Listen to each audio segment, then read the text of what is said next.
Hello， 大家好，我是建哥。前几年的消費級高端市場呢，基本被 AMD 壟斷了，一直到265 K 降價後呢，選擇英特爾的才相對多一些。不過呢，今年推出的英特爾酷睿 Ultra 7 270K Plus，2000塊左右呢就能買到盒装，性價比很突出，受到了不少生產力用戶的關注。那相信肯定不少用戶呢在犹豫 9950X 和英特尔的酷睿 Ultra 7 270K Plus 到底应該買誰？我們就來看一看。那 Ultra 7 270K Plus 呢是8個 P 核加16個E 核，共計24線程的旗艦型號啊，規格是直接對標了前代的 Ultra 9 285K， 但是因為打着 Ultra 7的標呢，所以就是一個变相降價。Plus 的后缀呢，代表半代升級的架構 refresh。那具體改些什麼呢？一是支持 IBOT 技術，那英特爾官方宣傳是支持的游戲可以獲得8%的平均提升。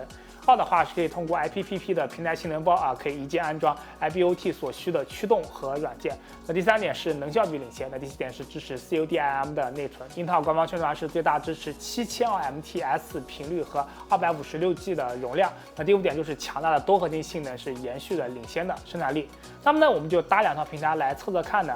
270K Plus 使用的是微星的 MPG Z890 Edge Type WiFi 主板啊，银白配色一看就是数碼圈的時尚单品啊，16+1+1+1的供電强勁，那是為保這顆 270K Plus 是不是問題？8層版的優良扎實，內存衝高也是毫無壓力啊！你看這套24G2的智吸混打體 8000C40 XMP 呢，就直接就能拍。相對於 AMD 這邊的9950X 呢，16核3兆線程啊，散片都要比英特爾的 Ultra 7 270K Plus 盒裝還要貴了幾百。但是綜合對比來看呢，多核心性能是有要求的，也就一般會選擇這兩個 CPU 比較多了。9950X 3D 的話就要貴太多了啊！主板呢也是選擇了微星的 MPG X870E Edge Type WiFi， 那無論是設計規格、堆料啊，對比於自家的 Z890 兄弟都是旗鼓相當。內存呢是金士頓的 Ferri 超級野獸3超級乘2 6000C30的跳跳，還是放在 AM5 平台的甜點頻率兩套平台呢是實在湊不到一樣容量的內存，但是對於 CPU 的測試影響不大，大家就理解一下吧。出於對兩顆旗艦 CPU 的尊重呢，先給他們都装上了360的水冷，那在火力全開的狀態下擺擺手腕。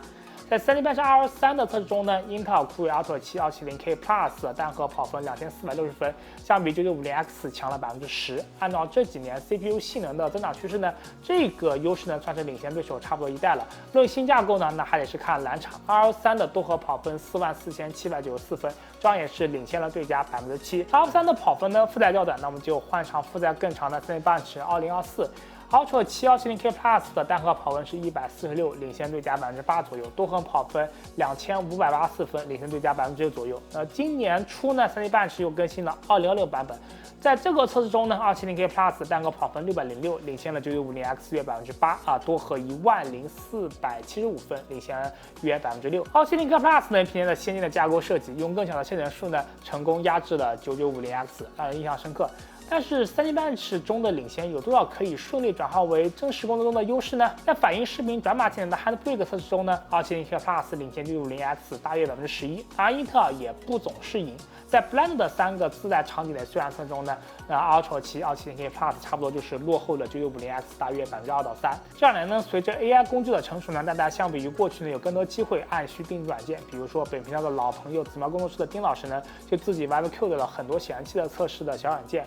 但是 AI 直接產出的只有源代碼，想要得到能運行的軟件呢，一般還得從本機發起編譯。就是為了測試這類用途呢，我們就挑2個負載比較重的編譯場景。從 UE 5.6.1 的源碼編譯完整的 UE， 那 Ultra 7 270K Plus 耗時是31分15秒，而9950X 耗時31分40秒啊，快的20多秒的話，按比例折算就不到1%，確實區別不大。如果把負載拉長呢，編譯20260403的 Chromedia 瀏覽器的源碼呢，哪怕是2顆旗艦CPU 也都需要100分鐘以上才能跑完。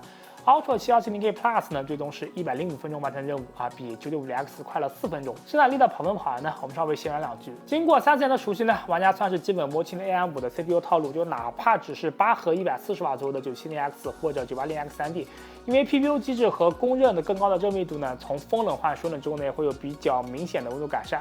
推大家可以去看看知乎用戶和光同學的分析。那麼英特爾 Ultra 7 270K Plus 的熱特性怎麼樣呢？根據带绍的8個 P 核跟16根 E 核是交錯放置的，盡可能的均摊的發熱。其實也難怪某些設計好的單塔峰呢，也是可能壓住英特爾 Ultra 7 270K Plus 貼近300瓦的功耗的。那第一個講呢，其實我們並不認為 AM5的 CPU 的熱特性算缺點，就哪怕風冷ER9950X 在 BIOS 裡面調一下溫度的閾值，其實可以用不到5%的性能損失，能明顯改善溫度與噪音。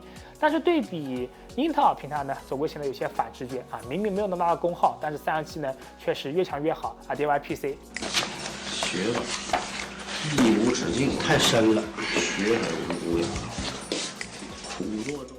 那听起来呢 ，Ultra 7 270K Plus 不带挑散热器，那感觉接下來的遊戲測試呢，也就不需要給它裝水冷了。正好我們也沒有測過風冷英特爾 Ultra 7 270K Plus 的遊戲表現，我們就裝上了貓頭鷹的 U12 A 試試看。測試用的顯卡呢，都是同一張的微星 RTX 5070萬度式 3XOC， 搭配的是海運新出的 Vertex GX 1200 V2 版本電源啊，這個電源搭載了2格的12伏2.6的接口。先來看一下網遊呢，第一個遊戲是 CS:2 1080P 下的英特爾的 270K Plus， 在這裡跑出了655的平均幀，百分比漏幀也有219.5幀。平均幀方面呢，小勝 9950X 12幀，而 2K10 的幀數呢是528.9幀啊，雖然比9950X 低了2.9幀，但是落後幅度還不到1%，基本可以認為是測試誤差。觀察測試中的錄像可以發現，兩者的測試過程的幀數差距極少啊，基本是貼身肉補的狀態啊。不過顯卡的功耗還是 270K Plus 會略高一點。第二款遊戲是 Dota 2，這個遊戲的幀數差距就小得多了。1080P 高畫質下 ，Ultra 7 270K Plus 平均幀156幀，比9950X 的幀數只差了1幀。2K 下的 Ultra 7 270K Plus 的幀數為143幀，比起9950X 落後了18幀。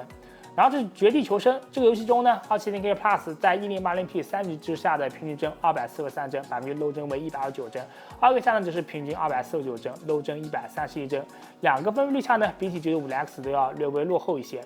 最後一款網遊呢是壓力稍高的彩虹6號，在 1080P 中預設下呢，Ultra 7 270K Plus 的平均幀是374幀，百分比漏幀為113幀。2K 下呢則是平均290幀，漏幀103幀，比起9950X 呢僅有小幅的落後。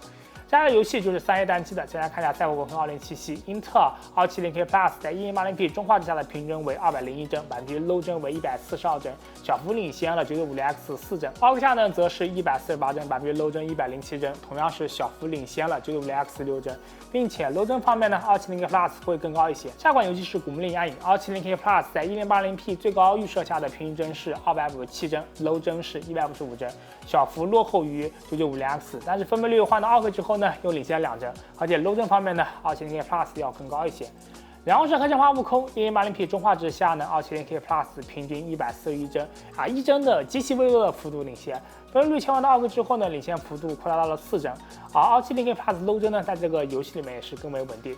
最後一款3A 是極簡競速：地平線6 1080P 中預設下呢，Ultra 7 270K Plus 同樣是以1幀的微弱優勢領先9950X， 而 2K 中畫質下呢，則是了領先9950X 7幀。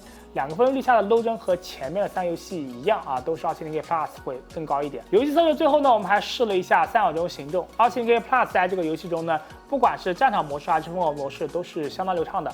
1080P 最高畫質的平均幀都保持在160幀以上啊。不過由於這個遊戲非常難以穩定復現相同的場景，我們這裡就沒有辦法進行雙平台的對比了。看來呢，經過改進呢 ，270K Plus 不管是在3A 單機還是網遊中呢，遊戲幀數其實都跟9950X 互有勝負啊。英特爾終於是又拿出了一款靠譜的遊戲平台了。而且英特爾針對於這台 CPU 呢，基於已有的 APU 優化呢，又寄出了全新的2進制的優化工具，簡稱 IBOT。根據英特爾的解釋呢 ，IBOT 是面向已經編譯好的 x86 的2進制可近式文件，主要就是 EXE 和 DLL， 通過分析緩存未命中、分支預測錯誤、spin lock 等微架構層面的低效，再針對具體程序建立優化 profile， 由 runtime 轉化成重新組織實際執行的機器碼，使其更適合英特爾的微架構，而不修改源碼或者省略原有計算。对用戶來說呢，它就是一個白送你的開關，打開後呢，可能遊戲幀數有增長。在 BIOS 中呢，打開 VTT 進入系統後呢，從主板官網下載名為英特爾平台性能貓的曲種，簡稱 IPPPP。安裝它呢，確認在設備管理器軟件組件中能看到2個 DTT 的組件，在系統設置中呢看到這堆 IPF 組件就行。接着呢，去英特爾官網下載 APU UI 並安裝。這時候呢，打開 APU 軟件就能看到 IBOT 開關了。如果是全新安装的操作系統呢，上面流程应该是非常丝滑的。如果说系統里面存在一些老主板的驱动，甚至是 AMD 主板驱动，那么安装 IPPP 时呢可能会反复失败。软件呢将过去分立的 DTT、APU、IPF、PPM 等多个驱动或者软件呢统一整合进了全新的 IPPP， 可以键安装啊。本来看都是好事，但安装时呢，如果检测到了系统里包含上述某个组件的老板，安装流程很有可能就会没有办法顺利卸载老板而卡住。这个时候呢，可以手动卸载这些组件，然后再做尝試。我们在视频连添几个英特爾的官網鏈接給大家參考。如果還是不行呢，咱有一個偏方，華碩官網呢目前還是能夠下載到一些版本稍舊的 IPF 的驅動。解壓後呢，刪掉名為 ASUS Setup 的 EXE 與 INI 文件啊，這是唯二來自華碩的私貨。這樣的驅動呢，應該是跨平台通用的，而且這是直接解包好的 INF 與奧定制的文件。